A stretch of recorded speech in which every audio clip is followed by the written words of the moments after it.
Comment faire face au manque de motivation sur les championnats internationaux? C'est ce que nous allons voir aujourd'hui.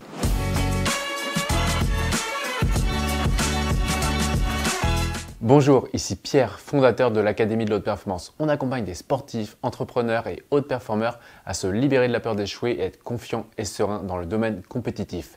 Je suis aussi l'auteur de plusieurs ouvrages que vous pouvez retrouver dans le lien dans la description. Et enfin, rappelez-vous que vous avez le droit à un entretien offert avec un membre de mon équipe. Donc là, aujourd'hui, c'est Léna qui nous pose cette question, mais comment faire pour faire face au manque de motivation pour ces championnats internationaux? Parce que dès que j'arrive sur des championnats internationaux, eh bien, ma motivation n'est plus aussi présente que sur les niveaux France. La question, elle est assez large et je sais que ça peut être frustrant quand on s'entraîne énormément et que finalement, arrivé le jour J lors des compétitions, eh bien, la motivation n'est plus présente et du coup, on passe à côté de la compétition et on se demande mais pourquoi on s'entraîne autant si c'est pour avoir ce type de résultat en compétition. Alors maintenant, on va regarder la différence entre la motivation et l'inspiration. C'est-à-dire que si on a besoin de motivation, on va dire allez, il faut que je me motive, je dois me motiver. Et donc, on va se chercher des prétextes de gain pour pouvoir se motiver. Allez, si je fais une bonne compétition, alors j'aurai ça. Alors qu'à l'inverse, lorsque l'on est inspiré, on se dirige vers nos rêves et nos visions sans avoir de friction, sans avoir de frein. Et comme j'aime le dire, les chevaux sont totalement lâchés. Il y a trois choses déjà que je peux voir. Il y a la première chose, c'est soit l'objectif tout simplement n'est pas intrinsèquement important pour toi. Ça veut dire que peut-être que finalement tu fais ce sport aujourd'hui. La question que j'ai envie de te poser, c'est est-ce que tu as encore du plaisir à faire ce sport ou est-ce que tu le fais parce que c'est ta routine, tout simplement.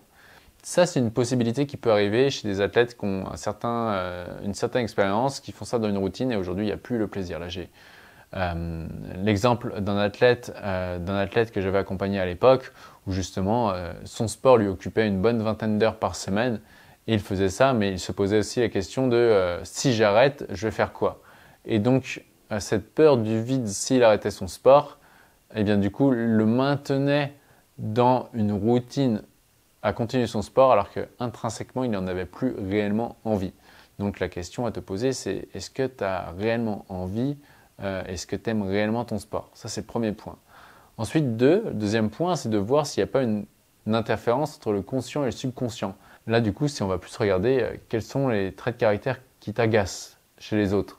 Et est-ce que tu n'aimes pas les gens arrogants? Est-ce que tu n'aimes pas les gens égoïstes? Pourquoi? Parce que c'est possible qu'au niveau international, tu te dis mais attends, c'est déjà énorme ce que j'ai fait. Les autres aussi s'entraînent énormément.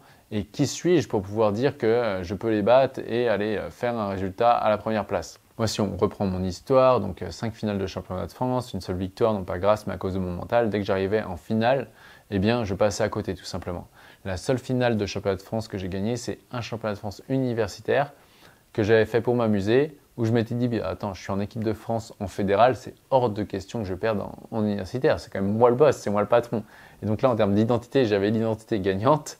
Et donc, j'ai gagné les championnats de France universitaires. En plus, les championnats de France universitaires en salle de boxe française, c'est à la touche, donc on n'a pas le droit de taper fort, alors qu'en fédéral, j'étais en combat, donc en tapant fort, donc ce n'est pas les mêmes règles.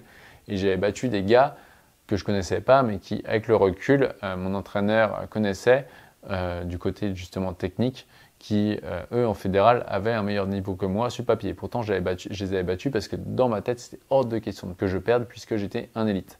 En revanche, lorsque j'arrivais en championnat de France fédéral, où là, l'objectif était important pour moi, où je mettais le champion de France élite A sur un piédestal, c'est-à-dire que le symbole d'être champion de France élite A, je voyais ça comme tellement grand que je me disais mais attends, mais je suis qui pour gagner?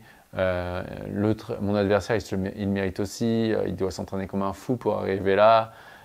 Et du coup, c'était normal pour moi de dire je serai en équipe de France. Par contre, c'était pas normal pour moi de dire je serai champion de France. Ok? Donc, est-ce que pour toi, c'est normal de dire je suis en équipe de France? Est-ce que pour toi, c'est normal de dire je vais être championne du monde? Si ce n'est pas normal pour toi de dire je vais être championne du monde, eh bien, le subconscient ne valide pas ton objectif comme bon pour toi ou comme vrai pour toi.